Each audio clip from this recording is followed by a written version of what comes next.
Alors en ce qui concerne les dimensions mémorielles de la bataille de Verdun, il est assez évident que nous avons un basculement au moment du 50e anniversaire de la bataille en 1966.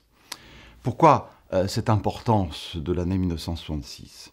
D'une part, il y a encore un très grand nombre de combattants vivants qui vont participer aux commémorations de 1966. Ils ne sont peut-être pas aussi nombreux qu'attendus, mais ils sont quand même plus de 20 000 présents sur le terrain lors des commémorations. Deuxième argument, Charles de Gaulle, alors président de la République, est lui-même un ancien combattant de Verdun, puisqu'il a été fait prisonnier en mars 1916 sur le territoire de Douaumont. Donc, un président de la République en phase avec des anciens combattants nombreux. Nous sommes dans une communauté d'esprit. C'est le premier point important.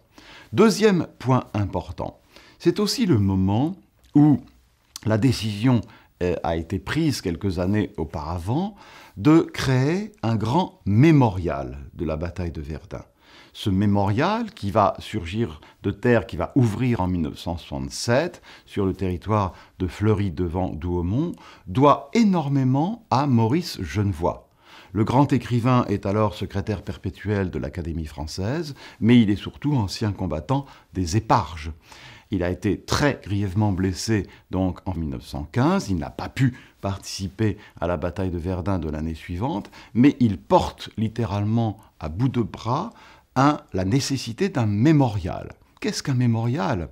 Si ce n'est la possibilité pour les anciens combattants de dire ce qu'a été leur combat. Et c'est exactement ce que veut Maurice Genevoix. Et lorsque l'on visite le mémorial de Verdun, même dans sa nouvelle mouture qui est en train de sortir de terre, on voit que le centre du mémorial est occupé par une scène qu'il convient d'interpréter auprès du grand public, d'expliciter auprès du grand public. C'est une scène qui constitue une reconstitution du champ de bataille. Et cette scène a été voulue par Maurice Genevoix et les concepteurs du mémorial de Verdun, puisqu'il s'agissait de rendre compte de ce qu'était l'état du terrain de Verdun, du champ de bataille de Verdun, à la sortie de guerre, et en permettant de rappeler ce qu'avait été le terrain, le champ de bataille, lorsque la nature aurait repris ses droits, lorsque l'herbe aurait repoussé, lorsque les arbres auraient repoussé. Donc on est bien dans un paysage pédagogique qui est voulu au centre du mémorial de Verdun. Et encore une fois, l'année 66 et l'année 67 qui suit avec l'ouverture du mémorial sont tout à fait considérables.